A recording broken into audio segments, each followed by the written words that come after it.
Good afternoon for the content person na ito. For the content, welcome back to my um, blog for the update person. Ayan. Um, nagpapasalamat nga po pala ako dun sa mga nanonood ng mga bago kong upload, sa mga um, update.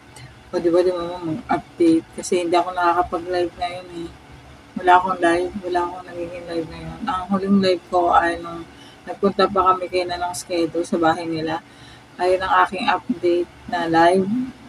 Hanggang ngayon wala pa din ako nagiging um, update live. Ay, meron. Nung pag-uwi namin, meron pala nung nandito na kami sa bahay, kinabukasan. Oo, nakapag-update live pala ako doon. Ayun na nga. Tapos,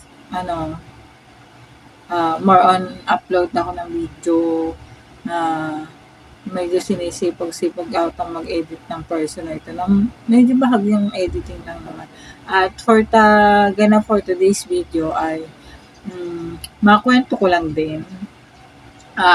Nung Tuesday, hindi pala Monday night, pagkatapos ni Akilang maligo, nakitaan ko siya dito ng kumbaga natatakpan kasi siya ng bangs.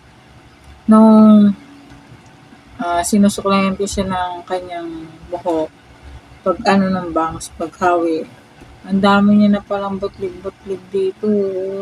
Akala ko nakagat lang siya ng lamok o kaya na niknik. O di ba saan nang galing yung niknik? Oo. Tapos, akala ko gano'n lang din yung nangyari. So, nung time na yun, pagkatapos ng maligo, nakabihis na siya. Tapos, sinuklayan ko nga. Nung time kasi na yun, bibili pa kami ng oatmeal niya at saka ng gatas. Kasi nga, naubos na. Oo. Lang ito, kalma lang. Na para bang ganun. Kasi dito pa lang siya meron eh. Dito pa lang. Umuuga yung video ko talaga. Dito lang siya meron eh. Yan, sa part na yan. As in, dito pa lang sa part na to. Sabi ko siguro, nai-irritate nga sa bangs. Gawa sa sobrang init, sa pawis. Ayun ang nasa thinking na person ito. So, kinabukasan,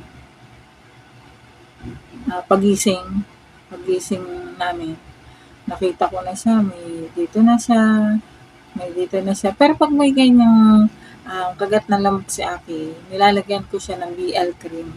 Sa mga gumagamit din ng BL cream, madaling makapagpatuyo ng kagat ng lamok ang BL cream.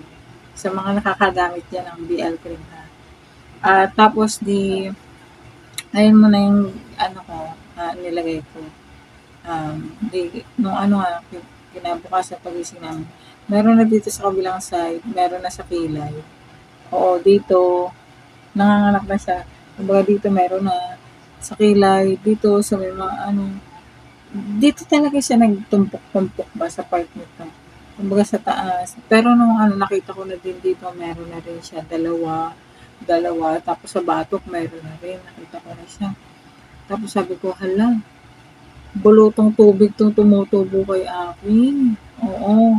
Di nag-search agad ako ng mga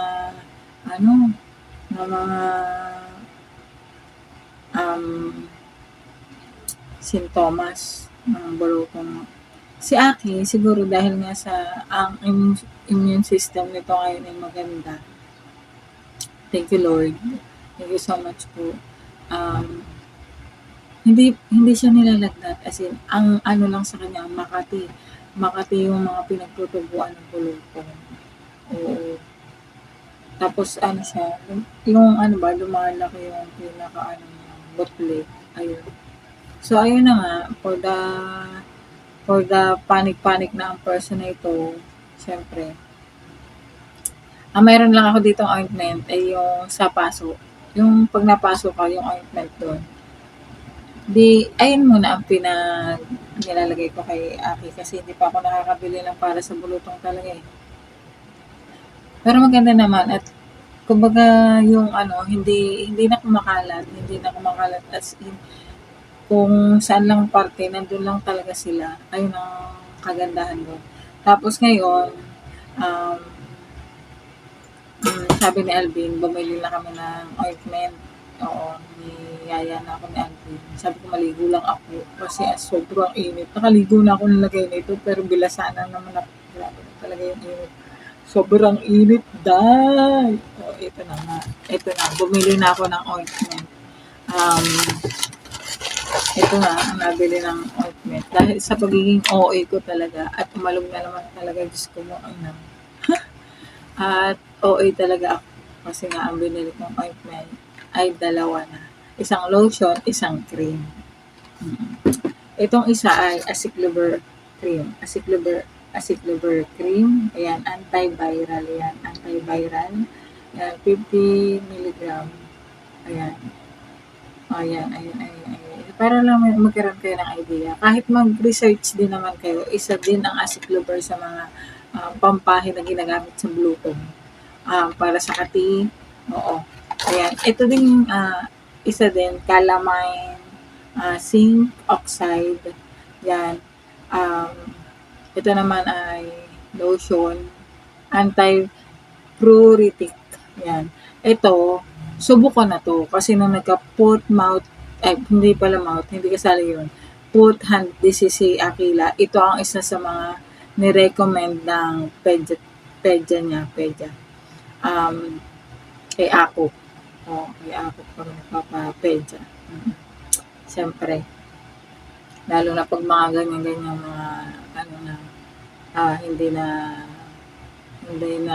kumbaga hindi na pang center, ay talagang iniaano ko na sa private ba, para ma-sure ba, oo. At saka para hindi na rin ano, yung pag nasa center kasi sa dami na nagpapa-check up sa center, siyempre yung mga bacteria, kumbaga yung bacteria dun sa bago ka pa naman makapunta dun sa doktor, pipila ka pa ng mahaba, maghihintay ka pa ng time. Kumbaga, madaling araw kayo pipila, matatapos din kayo hapon. Tapos, siyempre siksikan. Ayun. Kaya sa private ko na muna siya dinadala pag ano. Kung kaya naman, bakit hindi? Kung may kakayanan, bakit hindi? O, diba? Ganun dapat. At ito, talaga maganda dito kasi nakakapagpatuyo din to ng yung mga pinagtutubuan. Maganda to, subukan natin eh. Kumbaga, may learning na. May learning na. Ayun na nga. At ayun na nga. Sa sipag din naman ito maligo. Ewan ko ba? Nagbulutong-bulutong pa. Siguro talaga sa sobrang init. Oo, sa sobrang init ngayon dahil. Oo. Tapos ayun na nga.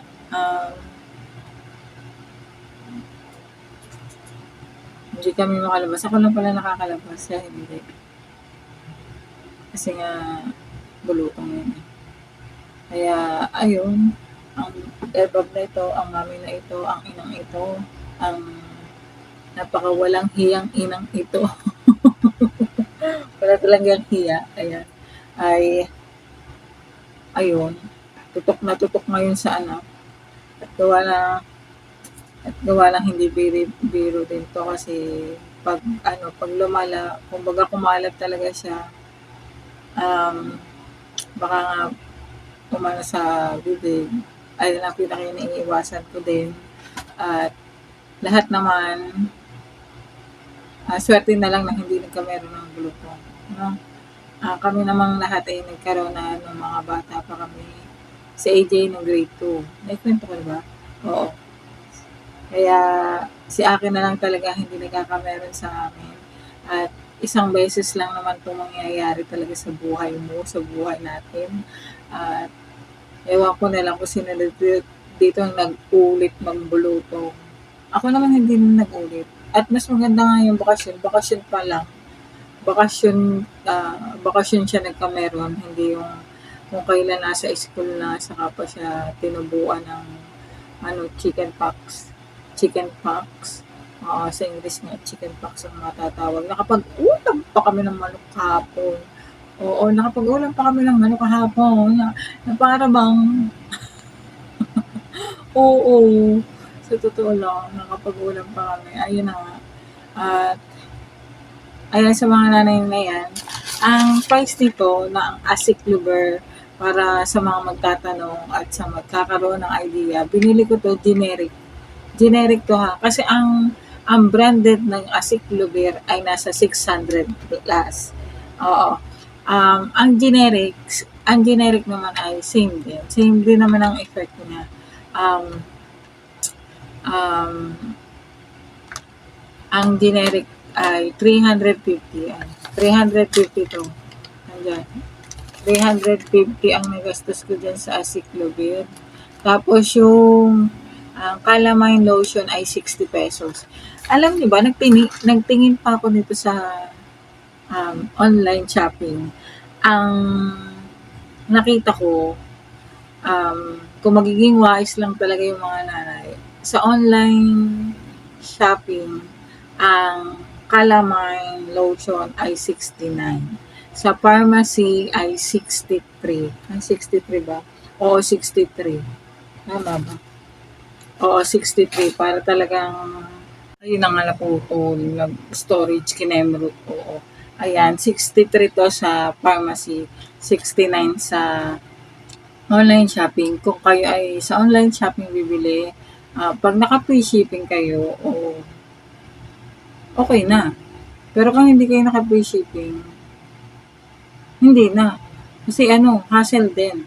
Kasi kung pupunta ka naman din ng palengke, may bibilang ka pang iba, dadaan ka lang naman sa pharmacy, o di mabibili mo na sabay-sabay din yung gusto mong bilhin. Pero kung nasa sayo, kung makakapaghintay ka pa, ay di mag-online shopping ka. Pero mas mahal pa rin sa online shopping. Pero kung wais ka, think before you click.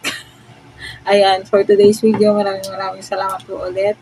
At ang EBAB na ito, ang nanay na ito ay talaga nakatutok sa kung ano man nangyayari sa aking Junakis. Ayan, salamat sa inyong lahat. God bless at ingat lagi. I love you all.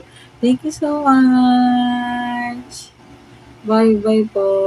Thank you sa mga nagtitiwala at sa mga hindi nagtitiwala. Choice niyo po yan. At my choice. Ay ko. Crocodile yun. Bye-bye everything. Bye-bye.